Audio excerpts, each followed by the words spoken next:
Hi, this is Krista Martin, and I am founder and president of Make Your Mark, where I am privileged to teach coaches and consultants who are super awesome, really fun, and just amazing in every aspect that you can imagine how to build their full-time business empire in part-time hours. And in case you haven't noticed, it's January and there's a whole lot of people setting goals, setting New Year's resolutions, creating massive, awesome plans for the year so that they're on their way to really achieve the greatness that they desire in their life and their business. And while that all is amazing, and actually led a group the other night of local entrepreneurs on building their strategic plan for the next 12 months, there are two reasons that I see that people fail to keep their goals. They fail to achieve their goals, and they fail to stick to their plan. And I'm going to share those with you. And you know it's super honest and super serious when I have this pen with me, because I don't know, it just means it's more official, I guess. There are two reasons, like I said, that people most often don't stick to their plan or keep their goals. And the first one, and I'll admit for a long time I was not a believer in this, and so I'll give you permission to not have believed in it in the past, but after today you need to fully embrace it, and it's the power of a vision. And I don't mean just, oh, yeah, I'm going to be rich, I'm going to have all these great cars, my bills will all be paid. I want you to be very, very clear. I want you to think about your vision 10, 15 years out from now. Where do you see yourself living? What are you wearing? What are you doing? What are you giving? How are you feeling? I want you to really connect with and really write those things down. And now if you're anything like me, you're hearing this and you're saying, yeah, I already know my vision. But if you're anything like me, your vision was very, very vague. And I wanted to have, make a lot of money, provide a great lifestyle for my family, be able to give back in certain ways, but I wasn't really crystal clear about that. So I'm challenging you, after you watch this video, to sit down and write that vision 10 or 15 years from today of what your life looks like and what it feels like to be you in that amazing place, and really, really emotionally connect with it. And also, I didn't really think that I had time in a weird way to sit down and write it out. I thought that I was too busy. So you're not too busy. Let me just tell you that, because I realized I'm not too busy for it, so you can do it too. So take time, write out your vision. The second most common reason that I see people fail to stick to their plan is that they don't anticipate the pushback that they're going to get.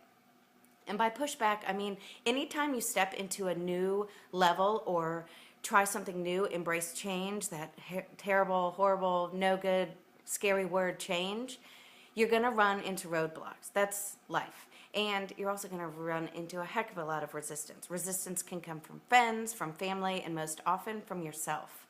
And this is kind of embarrassing to admit, but I will put it out there in cyber world and for everybody to know. One of my biggest points of transition when I knew that I was stepping up and playing bigger was when I stopped taking so many naps. And that's because taking a nap was my default mechanism.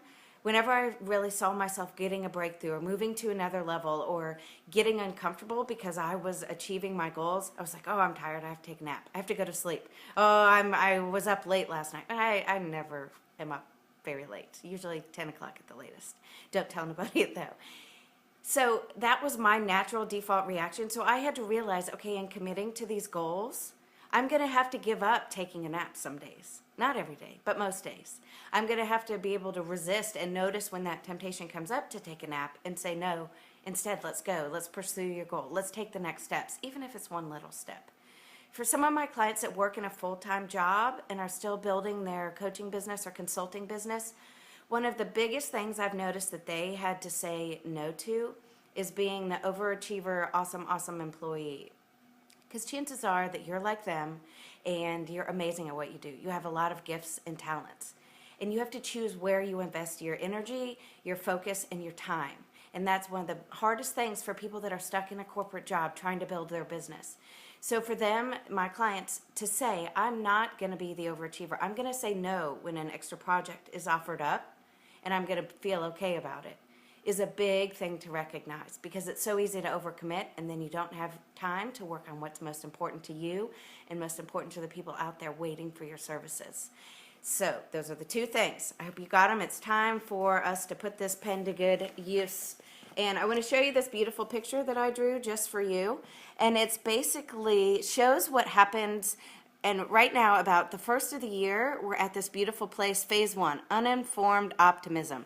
Basically, we're excited and we're kind of stupid at this point. We don't have any idea, but we're just excited. We're going to lose all this weight. We're going to make all this money, work with all these great clients. And then, as you can see here, this is the line of optimism and pessimism. We go to phase two, which is informed pessimism. You're starting to realize that things suck. You're a little tired because you haven't been taking those naps. Phase three, oh man, baby, this is the most important phase because most people do not get past it. They say, okay, the discomfort that I feel from not taking a nap, the discomfort I feel from getting up at 5 a.m. every morning, and I'm not seeing immediate results. It may be getting up at 5 a.m. to go to the gym or to work on your business, not seeing the results immediately, so I'm just going to go back to where I was. That's okay. I'm familiar with the status quo. 99.9%, and yes, that is a statistic that I just made up, but I'm sure it's a number really high.